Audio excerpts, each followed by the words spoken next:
જય Mataji. Barad farm house, Barula Gir. હવે આપણે જે ઘઉંનું અંકુર 033 વેરાયટી વાવી હતી અને એનો જે પીરિયડ છે 21 થી 24 દિવસ મુકુટ મૂળ અવસ્થા, તેને ક્રાઉન રૂટ ઇનિશિએશન કહેવાય. કે આ જે ઘઉંનો છોડ છે વીટ, તો આ જે મૂળિયા છે ને એનો વિકાસ કરવો જરૂરી છે. તો એના વિકાસ માટે તો કે ભાઈ 18 થી લઈને 21 અથવા 18 થી લઈને 24 દિવસમાં એને પાયાની જે જરૂરિયાત છે એ એને આપવી પડે. અને આ હું ખાતર લઈ આવ્યો છું, પાવર કેન ખાતર લઈ આવ્યો છું. એ બાયો ફર્ટિલાઇઝર સ્વરૂપે કામ કરે. જોકે આપણે આ પાવર કેન ખાતર છે જે એગ્રીકેમ કંપની છે એમાં આપણે નોકરી નથી કરતા કે એના પ્રચારક છે એની, પણ મને આ ખાતરથી ફાયદો થાય એટલે મેં બાયો ફર્ટિલાઇઝર છે પાવર કેન, એ હું લઈ આવ્યો છું. અને એ આ અમારા ઘઉંના ફાર્મમાં હું નાખવાનો છું બાયો ફર્ટિલાઇઝર. તો કે એમાં ક્યાં ક્યાં તત્વો હોય? તો કે આ જે બાયો ફર્ટિલાઇઝર છે એમાં કેલ્શિયમ, મેગ્નેશિયમ, ફોસ્ફરસ, ઝીંક, ફેરસ અને કોપર, મેંગેનીઝ, એમિનો એસિડ અને હ્યુમિક એસિડ એટલા તત્વો છે. અને ભેગા એમાં હ્યુમિક એસિડ અને ફ્લુવિક એસિડ અને ફોસ્ફરસ, કે જે ફૂગજન્ય બેક્ટેરિયા થાય એના માટે ફોસ્ફરસ છે એ પીગાળી નાખે. આ એનું કન્ટેન્ટ છે. અને આ હું ખાતર નાખવાનો છું. જનરલી વીઘે 10 કિલો જેટલું આ ખાતર, આ 25 કિલોની બેગ આવે એ નાખવાનું હોય, વીઘે 10 કિલો.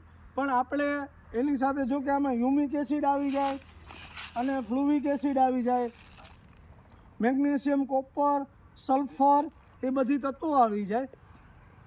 અને આનું રિઝલ્ટ નેક્સ્ટ 16 દિવસ પછી હું પાછો વિડીયો આનો મૂકીશ કે આ પાવર કેનનું જે મેં આ બાયો ફર્ટિલાઇઝર નાખ્યું એનું કાર્ય શું છે. કે અત્યારના મારા ઘઉંની આ હાઇટ તમે જોઈ શકો, ગ્રોથ કે સપોઝ કે 20-21 દિવસના થયા છે.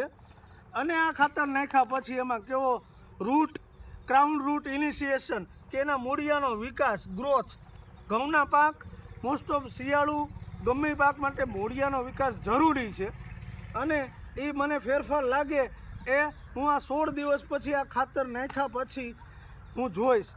અને 100% મને પાક્યો વિશ્વાસ છે કે આનું આ ખાતર નાખવાથી ઘણો ફાયદો થાય. પાવર કેન બાયો ફર્ટિલાઇઝર છે એટલે એનું કાર્ય છે એ ખાતર નાખ્યા પછી ઘઉંનો ગ્રોથ છે એ ઘણો સારો થશે. અને આ ખાતરની એક બીજી એક ખાસિયત છે કે જમીનની પીએચ છે ને એ જાળવી રાખે. 6 થી 7 જે આપણી જમીન હોય આલ્કલાઇન 6.5, 6, 7.5, મોસ્ટ ઓફ ખેડૂત આપણે આનું સોઇલ ટેસ્ટિંગ કરાવેલ ન હોય, તો આ ખાતરથી એક બેસ્ટ ફાયદો એ થાય કે રૂટની સાથે જમીનની પીએચ જાળવી રાખે. અને પાકનો ગ્રોથ તો થાય જ, એની વૃદ્ધિ થાય, પણ સાથે પીએચ પણ જાળવી રાખે. અને હું આ ખાતર પછી 16 દિવસ પછી પાછો વિડીયો મૂકીશ મારા જ ફાર્મનો. અને હું કંઈ આ પાવર કેનનો કોઈ પ્રચારક છું નહીં, મેં મારી જાતે લીધેલું છે અને મારા ખેતરમાં નાખું છું.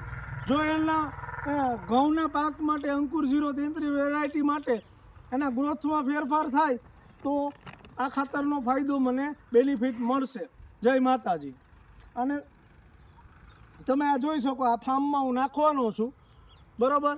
આ રીતના છે, આ મારા ઘઉંનું ફાર્મ છે. અને એમાં power can composition bio soluble ખાતર જે છે એ હું નાખીશ એમ. જય માતાજી.